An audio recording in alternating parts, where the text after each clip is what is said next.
Hey, today is an extremely special day. I have the privilege of welcoming up my friend. For anyone who missed it, my name's Harrison. I'm the pastor here. Not speaking today. Super excited. I got my friend all the way from Kelowna, BC. Pastor Abraham is in the house. Can we just clap our hands? Let's go. He's gonna bring a word this morning. He came here last summer. He brought a word, and it was life-changing. And I believe that it's gonna be life-changing once again this morning. Abraham is here with his wife, Alyssa, beautiful wife, and his name's Abraham. And I always joke that until he has kids, he's Abram, and then he can become Abraham. It's a very Christian joke. If you're new to the Bible, I'll explain it later.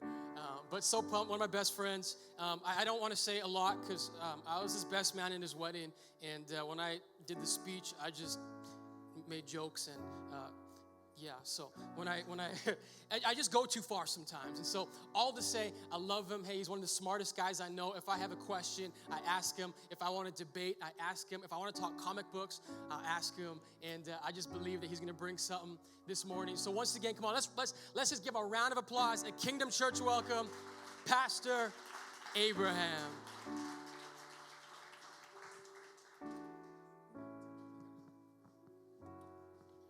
Good morning, Kingdom Church. Harrison is far too kind. I'm not as smart as he says I am. It's good to be here with you guys. I know I was here last summer, and I really enjoyed my time being able to share with you guys, and so I'm glad that I'm able to share with you guys again today. Today, interestingly enough, we're actually in Genesis 13. So if you know the series that you guys are going through in Kingdom Church here, you're going through Genesis. And so last week, I believe Harrison shared on Genesis chapter 12, and he shared the call of this man named Abram. And so this week, I'm sharing Genesis chapter 13 and sharing the kind of the rest of the story, the continuation of the story of this man named Abram, which is so funny for me to read because I am Abraham. And so this is, if you know the story of the Bible, you know that later once God kind of gives this blessing, once God gives this prophecy over Abram's life that he's going to have these descendants as numerous as the stars, as numerous as the grains of sand on the ground, then his name changes from Abram to Abraham. But right now we're in Genesis chapter 13, the story of a man named Abram. And you know, if you've ever been outside, or if you've ever been to any store, or maybe a grocery store, maybe a bakery, maybe wherever you've been, you know that the world is full of choices, right? Everywhere you go, there's a choice that you have to make. And so we are free to choose whatever we have. We believe that God has given us free will. Free will basically means that you can choose whatever path you want to go on. And so it can be anything. You can do whatever you want with your free will. And free choice is certainly a blessing. You know, we rejoice when we have freedom. We rejoice when we have the ability to choose whatever we want. We rejoice when we have the ability to choose our own life path, to choose our own religion, to choose our own views, to choose our own whatever you want to choose. We're blessed to have that. But free choice doesn't come without downsides. Because sometimes making a choice can be especially difficult, right? Has anybody ever had difficult choices to make? Yeah, somebody? You know, sometimes choices can be especially difficult. And one of the hardest choices you will ever make, likely this week, is the question. Here's the question. Where do you want to eat? You guys know that's a hard choice, right? Any of y'all who are in relationships know that's one of the most frustrating questions you will ever hear. Where do you want to eat? You know, it's the dreaded question. It's often as bad in relationships as the question as, what do you want to do today? Right? What do you want to watch on Netflix? We've watched everything there is. There's nothing left, you know? Maybe you struggled this morning to figure out what you wanted to wear for church, all right? Maybe you were choosing between this shirt and that shirt. You know, my wife hates me for this because she usually wakes up about an hour and a half early, gets ready, takes her time, you know, just kind of like improves and does even better than she already looks. And then I wake up literally half an hour before we have to leave. I just throw on a shirt, throw on some pants, and I go out to preach. My wife hates me for that, you know. And there are difficult choices that we make, you know. You can be stuck between two really tough choices. Maybe for some of you right now, I know it's summertime, but some of you might be choosing between going to university far away, or maybe you're choosing to stay in the comfort of your own home, you know, attend a university here nearby. Maybe you felt a call somewhere else. You know, maybe you have this job opportunity in a different city, in a different province that you don't know anyone there. Maybe it's a tough choice. Or maybe you are chosen and you are the chosen one, and you are left with the choice between the red and the blue pill. And Lawrence Fishburne comes up to you and he says, "You are the chosen one, Neo." Nobody gets that. It's okay. Sometimes the struggle can be between really good options, right? If they're difficult options, they're good options. Just yesterday, we went to this beautiful Italian bakery called Italian Bakery, right? That's what it's called. And we went there specifically to try some of their desserts. And so if you've ever been there, I think it's on 90th Ave, right? If you've ever been there, there's a lot of different options. And so I sat there perplexed. Too many good options. Do I choose cheesecake? Do I choose the pistachio cake? Do I grab a cannoli? Do I grab a stuffed horn? And so you know what you do in that situation? You buy them all, right? Yeah, you don't make a choice. You just buy them all. And then there's the choice between the lesser of two evils. And this one directly relates to that Italian bakery one. You either choose to eat healthy or consume those extra calories. And recently my clothes have been. So we're forced to make decisions every day of our lives. And sometimes we don't like either of the options, right? Especially if we're left with two options. We don't like either of the options, and so we look for a third. And oftentimes, we are prone to choosing the option that looks the best, that feels the best, and this is the big part, that often gives the most instant gratification, right? Regardless of consequences. And so it's our impulsivity in decision-making that often leads us to choose the wrong thing or a wrong thing. Maybe you've ever been in a tough choice and you've made a quick decision, a rash decision, and then you regret it in the long run. I know I have made those kinds of decisions. And sometimes God presents us with different options, right? And we have to take the options laid before us, but oftentimes, unfortunately, we reject the choices that God gives and we choose something else. And in Genesis chapter 12, which Harrison talked about last week, Yahweh, this God, makes this covenant with this man named Abram. And he says a couple of promises to him. He says, "I will make your name great. I will exalt you. You will be a blessing to nations. All nations will be blessed by you." And he says, "But I want you to do this. I want you to move to the land of Canaan," right? That's a choice. You can either move or you don't move. And Abram, he moved eventually. He moved to the land of Canaan. But when he moves to the land of Canaan, to this region of Negev, God said to him, he says, "I will give you this inheritance. I will give you this land forever for all of your descendants, for everyone, for all of time. This is a blessing for you," right? So he goes to the land of Canaan. But if you read the story, when Abram goes to the land of Canaan is actually hit with a famine, a pretty severe famine. So severe that Abram actually has to leave the land of Canaan, and he travels towards the land of Egypt, and he spends some time in the land of Egypt. And so if I were Abram, I'm Abraham. If I were Abram, I might complain a bit. Because God has just uprooted me from my hometown and has moved me to a different nation, only to have that nation, that blessing, that promise, that inheritance, to be hit with a famine.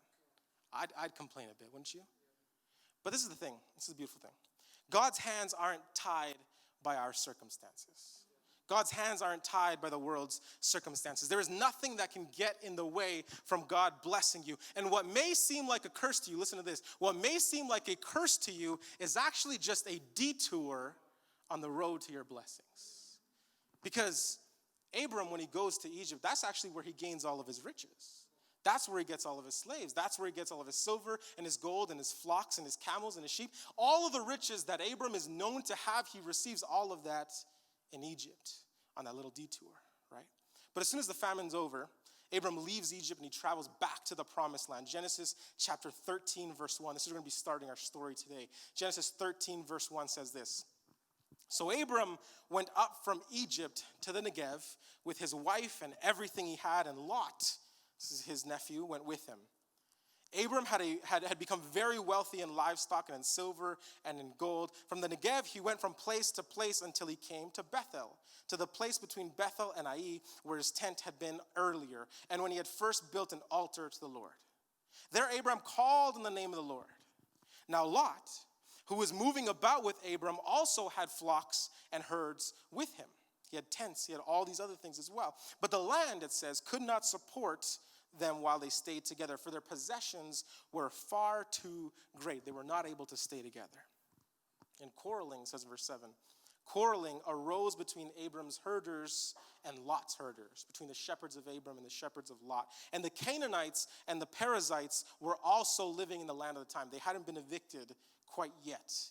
And so Lot traveled wherever Abram traveled. And as a result of Abram's closeness with Lot, as a result of Lot's closeness with Abram, God also blessed Lot. Lot also had riches. Lot also had tents. He had shepherds. He had flocks. He had all these things that Abram had been blessed with. And so when Abram and Lot, when they get back to the land of Canaan, they begin to settle this land. But unfortunately, it's a pretty crowded land. It's surrounded by the Canaanites and the Perizzites. And so God promised this land to Abram, but there are still other people groups in the land. And so they take the space that they can. They fit wherever they can. But clearly, the story says it's not enough.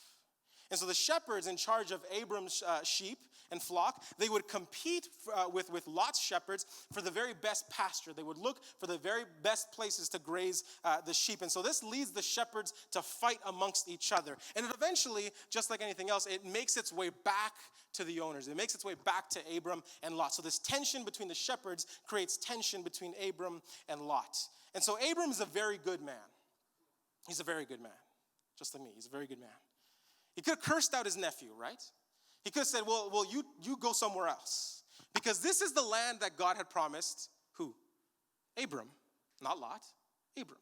So Abram could have said, you know what, this is my land. This is the land that God told me to take. So you can go somewhere else. But he didn't. You know, he had adopted his nephew, Lot, after Lot's father had died. And so instead of taking what social customs of the time would have allowed Abram to do, he reasons with Lot.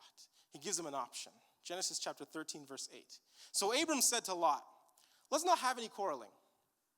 Let's not have any quarreling between you and me, or between your herders, your shepherds, and mine, for we are close relatives. We're family. He's like, is not the whole land before you? Is not everything here before you? So you know what? Let's part company. Let's go separate ways. If you go to the left, I'll go to the right. But if you go to the right, I'll go to the left. And so they climb up this mountain, and they have this view over the whole land. And Abram says to Lot, he says, look to the right, look to the left, look everywhere. He says, if you go left, I'll go right. If you go right, I'll go left. I'll take whatever you don't want. And then the Bible says in verse 10 says this, Lot looked around and saw that the whole plain of the Jordan towards Zoar was well watered. Kind of like the garden of the Lord. Kind of like the land of Egypt. And then in brackets it says, this was before the Lord destroyed Sodom and Gomorrah, these two wicked cities. And so there's something that's really important for you to understand in order to truly appreciate kind of the nuances of this story. If I were to tell you that I was going on a journey across Canada, and I were to take a map, and I were to say I'm going right, which direction do you think I'm going? East, right? I'm going to maybe Ontario, maybe Quebec, right? Not Saskatchewan or Manitoba, there's nothing there, right? I'm going east, right? If I were to tell you I'm going left, which way do you think I'm going? BC, right? Beautiful country over there. I'm from BC, so I just love BC. But you might think I'm going to BC, right? Towards the west. But it's different for these people because we orient ourselves from north to south, right? We think of the map as we start north, and then left and right is just depending on north. But the ancient people of Israel actually viewed the world differently. They didn't view it north to south, they viewed it east to west. And so likely Abram and Lot were looking east. I don't know if this is east, but let's pretend this is east, right? Abram and Lot were looking east. And so Abram says to Lot, he says, if you go left, I'll go right. If you go right, I'll go left. And he says, basically, he's saying, you want northern Canaan, you take northern Canaan. You want southern Canaan, you take southern Canaan. Whatever you want. We'll split the whole land in half, north and south. You take whatever side you want. Choose between left and right. And so Abram kind of gives them this promise. He says, this inheritance that God has given me, I'll share that with you. I'll give you 50%. And not only will I give you 50%, I'll give you whatever 50 you want. Whatever part of the land you want. If you want the north because it looks better, you take the north. If you want the south because you think that's better, you take the south. Go ahead, choose which one you want. But what did Lot do? And it's not always that obvious because it's kind of difficult. We're not familiar with the map and the geography of this area. But verse 10 says this, Lot looked around and saw the whole plain of the Jordan towards Zoar that was well watered, like the garden of the Lord, like the land of Egypt, before the Lord had destroyed Sodom and Gomorrah. So verse 11 says, so Lot chose for himself the whole plain of the Jordan and set out towards the, what does it say? East. The two men parted company. So Abram says, you take north or south, which one do you want? And Lot's like, I'll take neither. I'm going east. Right? And so here's our first lesson. Our first lesson is this. When God presents you with options, don't look for a third. when God presents you with options, don't look for a third. Because if God leaves an option off the table, it's because that's not a good option for you. Did you hear that? Because somebody needs to hear that today. If God leaves an option off of the table, it's not a good option for you. And so there's actually some more nuances that I want to look at here. Because the author of Genesis writes this. It's an interesting caveat to write. He says, the land was well watered, kind of like the land of Egypt.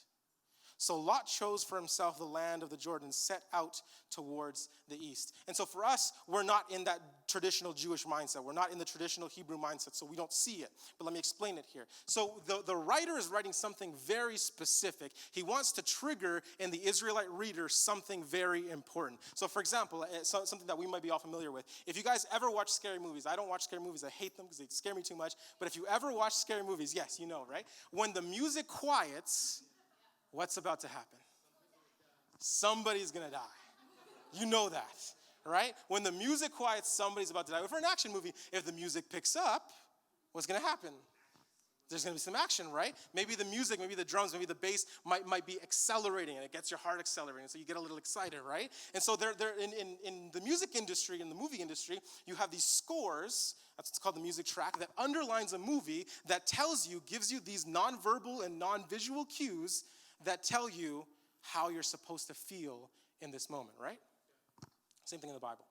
This writer of Genesis, he writes this, and he describes the land to resemble Egypt. Because they know, they would have been reading this story long after Moses, long after the slavery, long after the exile. They would have known that the land of Egypt was not a good option.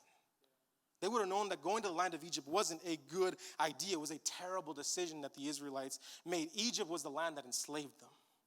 And even though Jacob's family temporarily found refuge from the famine there in Egypt, every Israelite that would have read this story would have known that Egypt was a terrible place to be. And interestingly enough, too, in the story of the Bible, the Hebrew people, they associated the East with rebellion.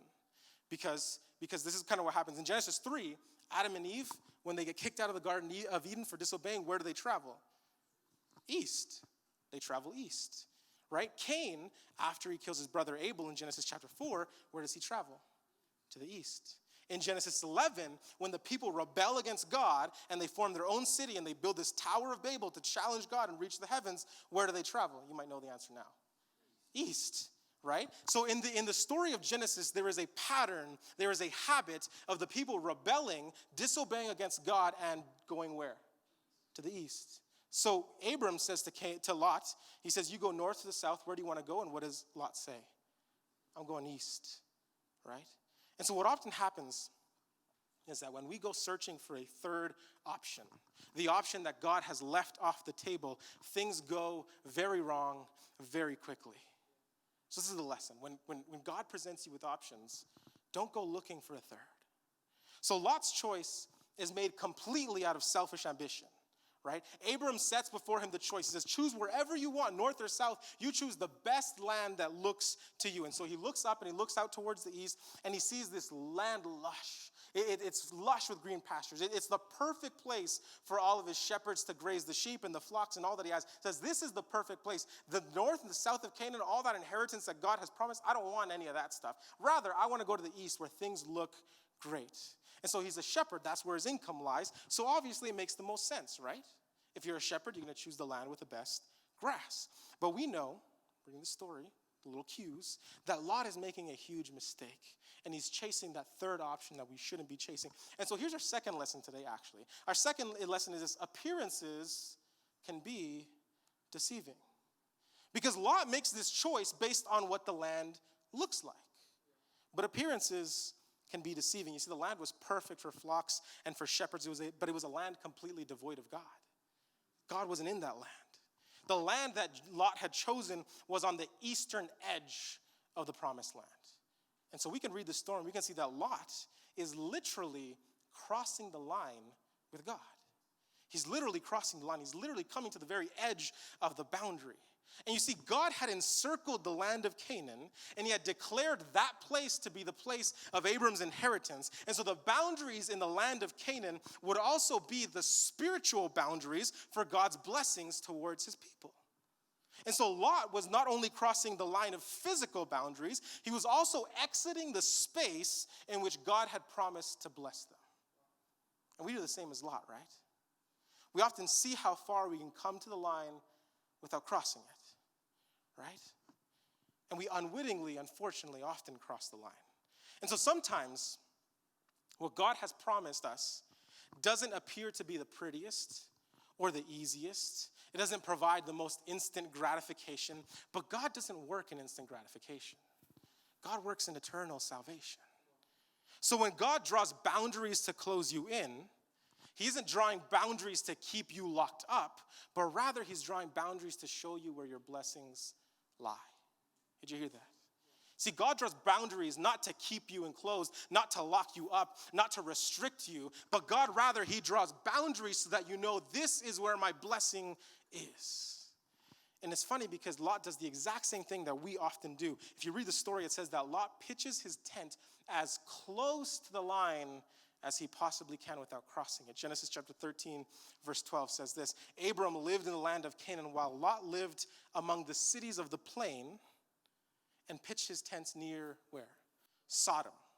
He didn't move immediately to Sodom. If you read the rest of the story, you know that Lot eventually moves to Sodom and he has a house there.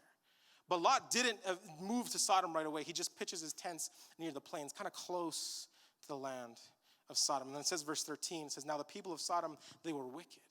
They were sinning greatly against the Lord. This was a place devoid of God. And so Abram, he goes and he lives in the land that God had promised him. And then Lot lives, instead of living in the promised land, he lives near Sodom. And what's interesting is that even though Lot knew that these cities were evil, even though Lot knew that these places were devoid of God, he chose those places because they looked better. Because they looked to satisfy more immediately. But still, though, he doesn't cross the line yet. Because he's still kind of reserving. He's trying to hold on just a little bit. But unfortunately, it doesn't last long. Because like I said, if you read the rest of the story, he's eventually living in Sodom. You see, Lot doesn't resist the draw of Sodom for very long. He pitches his tent just outside the city, but he eventually lives in the city. And if you read Genesis 19, we read the stories that Sodom and Gomorrah are so wicked that God has to destroy these cities to prevent them from spreading their wickedness to the other cities around us. And we do this often too. We push our luck, right? We venture to the edge of God's blessing.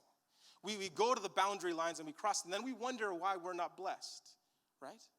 We go to the edge of the line and then we wonder why we're not blessed. But the land looked good for Lot in appearance. He saw it was lush, it was green pastures everywhere. But really, the land would be his downfall for his family. Instead of the blessing that he had intended, instead of the blessing that he had hoped for, the land was the downfall for his family. Because, our second lesson, appearances can be deceiving. And so Abram, he was willing to take whatever was left, right? He said to Lot, he said, you go north or south, I'll take the rest. Because I can take whatever you don't want. I don't care what the land looks like. I can take whatever you don't want. He was willing to inherit the other half, whatever Lot didn't want. And so Abram had learned this throughout the years. This is why he gave him this option. He had learned this throughout his journey with God, that God would bless him no matter where he went. Right? God had blessed him in Egypt. God had blessed him in Haran. God would bless him in Canaan. He knew that wherever he went, God would bless him. And so here's our third lesson. Our third lesson is this. Abram knew that God blesses the leftovers. God blesses the leftovers. See, God blesses the remainder. God blesses the leftovers. God blesses the scraps. Abram had the right, according to the inheritance promise of Genesis 12, Abram had the right to choose the land for himself. The promise was made to Abram, not to Lot. Abram was older than Lot as well, so he had the first choice. He had the right to choose whatever portion he wanted, but instead he gave up those advantages. So I don't really care about choosing first. I don't really care about what land I want. All I need is God on my side, because I know that God blesses the leftovers. You see, we serve a God who is capable of restoring sight to the blind, a God who is capable of healing the crippled. We read those in the stories of the New Testament. We serve a God who can literally feed tens of thousands with just a handful of loaves of bread and a couple of fishes. God can take the leftovers and multiply it so much so that you will always have left over, right? God blesses the leftovers. So don't be afraid to take the scraps. don't be afraid to take the leftovers. Because when God gives you an option, if that option doesn't seem the easiest or the prettiest or the most instantly gratifying, don't be afraid to take that, because that's where God's blessing lies. God blesses the leftovers. And then this time in the story, Genesis 13, verse 14, God clarifies this promise with Abram. Genesis 13, 14 says, the Lord said to Abram after Lot had parted from him, look around from where you are, to the north and to the south, to the east and to the west. All the land that you see, everything you can set your eyes on, I will give to you and your offspring forever. And then he says in verse 16, something clarifying, and I'll explain this in a second. He says, I will make your offspring like the dust of the earth, so that if anyone could count the dust, then your offspring could be counted. Try counting the dust. God is really saying it's innumerable, right? It's a useless task to try to count how many. But God says in Genesis 12:2, he says this. He says, I will make you into a great nation. Genesis 12:7, he says, I will give this land to your descendants. And so now here in Genesis chapter 13, verses 15 and 16, God clarifies how he's going to keep his promises in Genesis 12:2 and 7. And so God gives Abram the promise of inheritance. He says, your offsprings, in the very first time, he says, your offsprings will be as numerous as the stars. The first time God says, I'm going to give you an inheritance, he says, your offspring will be as numerous as the stars. You see, the stars were actually the spiritual realm, right? So Abram, in his old age, he easily interpreted this to mean spiritual descendants. He thought, well, I can't give physical descendants, so that must mean it means it's spiritual descendants. If it's the stars, the spiritual realm, that means that God is talking about spiritual descendants. But God clarifies here in chapter 13 a few things. God says this. He says, your descendants will be your own physical offspring. And we know that because God says your descendants will be like the dust of the ground, like the dirt. Same stuff that Adam and Eve are made of, right? So this promise isn't just about spiritual descendants.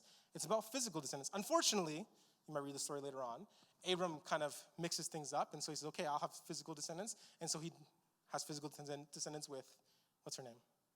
Hagar, right? He has physical descendants with Hagar. He kind of mixes up the promise again, right? And so then, but God clarifies here. First, God is clarifying, actually, it's not spiritual descendants. It's not theoretical descendants. It's physical descendants. You will actually have physical descendants. And he says, and I will give this land to you, to your children forever. This promise, this is the beautiful thing, this promise does not have an expiration date. God's promises for you don't have an expiration date. And then he says to Abram, he says, your children will be innumerable. See, at this point in time, Abram and Sarai, they can't have children. They're too old to father children. And so we learn this in Genesis chapter 12. And what happens in this story is that Abram actually adopts Lot. He adopts Lot. He takes him into his family. That's why Abram gave Lot the choice, north or south, right? Because he thought that this promise of physical descendants would be inherited, or would be completed through the adoption of Lot. Lot was his family, even though it wasn't his direct descendant. It was still his family that he had adopted. And so he had taken this promise that God had given him, and he had applied it to Lot. He says, well, Lot is my adopted child, so that must mean that the promise of the inheritance comes through Lot. So he says, Lot, I'm sharing anything you want, whatever you want, all this inheritance, I'm sharing it with you. But here God clarifies his promise. He says, well, actually, no, it's not going to be Lot, because God waited until Lot had left before he clarified the promise, right? He says the descendants will come from your own body, not from adoption. This land I'm giving for you is not temporary. I'm giving you this land forever, and your children will be so innumerable that it'll be as impossible to count them as it is to count the dust in the ground. You see, God blesses the leftovers, and just when you think it's impossible for God to do that, God comes in and he clarifies and he says, this is how I will bless you. We see this through the story. God blesses the leftovers. And then verse 17, God says something incredible. My favorite verse here in this story. Verse 17, he says this, go, walk through the length and the breadth. It means the length and the width of the land. Walk through everything, for I am giving it to you. Go, walk through the land, for I am giving it to you. God says to Abram, he says, look around you to the north and to the south, to the east and to the west. He says, I'm giving you everything, all the land that you want, come and claim it. And so this is the promise he says to you. This is our fourth lesson. Our fourth lesson is this: walk through your blessings. Don't sit around waiting for your blessings to come to you. Walk through it, because God has promised that it is already yours. You see, in the ancient Eastern custom, this is a sign of victory. God tells them, go walk through the land. This is a sign of conquest. Ancient Eastern armies, what they would do is once they conquered a territory, what would they do? They would take their armies and they would march through the entire land. They say, we're marching through this land because we've already conquered it, because we've already claimed it, because we've already won the victory. And so God says this to Abram. He says, walk through the land because you already have the victory. Walk through the land because the blessing's already yours. Walk through the land because it's yours to claim it. So God says this, walk through your blessing. Trust that what God has promised you, he will give to you. God says walk through your blessing. Trust that when God asks you to move, he will prepare the place that he is moving you to. Walk through your blessings, God says. Trust that when God asks you to sacrifice, whatever it is that he asks you to sacrifice, the payout will always be greater than what you sacrifice. See, God has asked us to walk through our blessing. He's asked us to march through our promises. And right now, the future may be uncertain. Right now, you might not know what else 2020 holds for you. Right now, you might not be in the best financial situation. Right now, your relationship might not be in the place that you want it to be. Your life might not be in the place that you want it to be. But I firmly believe that God has called you, all of you, to be a blessing in this city. I firmly believe that God has called you to be a blessing in your community. You are blessed by God, and so long as God is on your side, there is literally nothing that can stop you from moving forward. So this is the promise of God. God says, march on your promises. God says, claim that victory. God says, take the blessings that I've given you because I have already given them to you. And so the promise of Abram is the promise that God has for you today. See, God says to Abram, he says, I will make your name great. I will bless you. You will be a blessing. Those who bless you will be blessed. All the people on earth will be blessed to you. If you read Genesis 12, God says, Abram, I will bless you so that you can be a blessing. God has blessed you to be a blessing. I believe that. And God says to you, he says right now, he says, look around. Look to the north and to the south. Look to the east and to the west. He says, look to the left and to the right. Look up and look down. He says, this right here is the land that I have given you. This is your time, God says. God says, don't sit around waiting for things to come to you. He says, I have already given you that blessing. I already have it prepared for you. You just got to walk through it. So God says, walk through it. God says, claim it. God says, claim that promise, claim that blessing. And God says this, walk through your blessing because it's already yours. Let's pray. God, we are so incredibly grateful that you're an amazing and powerful God. God, you are a God who has promised us everything. You have promised to bless us so that we might be a blessing to the nations around us. God, help us to understand that when you present us options, that we don't need to go looking around for other options, for other choices, because what you present before us is always what's best for us.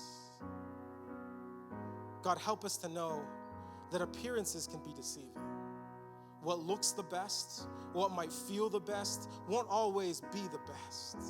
God, help us to accept the options you present before us. Help us to accept the blessing no matter what it looks like, even if it's not the prettiest, even if it's not the easiest. Help us to accept that blessing, knowing that you will always bless the leftovers, so much so until we have left over. And so, God, I know these words that you spoke to Abram, you're speaking to us now. You said, look to the left, look to the right, look to the north, to the south, to the east, and the west. He says, this land is the land that I have promised you, so claim your blessing. God, help us to claim that blessing. Help us to walk through our blessing. Help us to know that all the goodness that you have prepared for us is already ours. We just need to grasp it. And so, God, above all things, I pray that we would be blessed, not to rejoice in our blessings, not to sit in our blessings, not to just sit around twiddling our thumbs in our blessings, but rather that we would be blessed so that the whole world would know your name, the holy and precious name of Jesus. In that name we pray. Amen.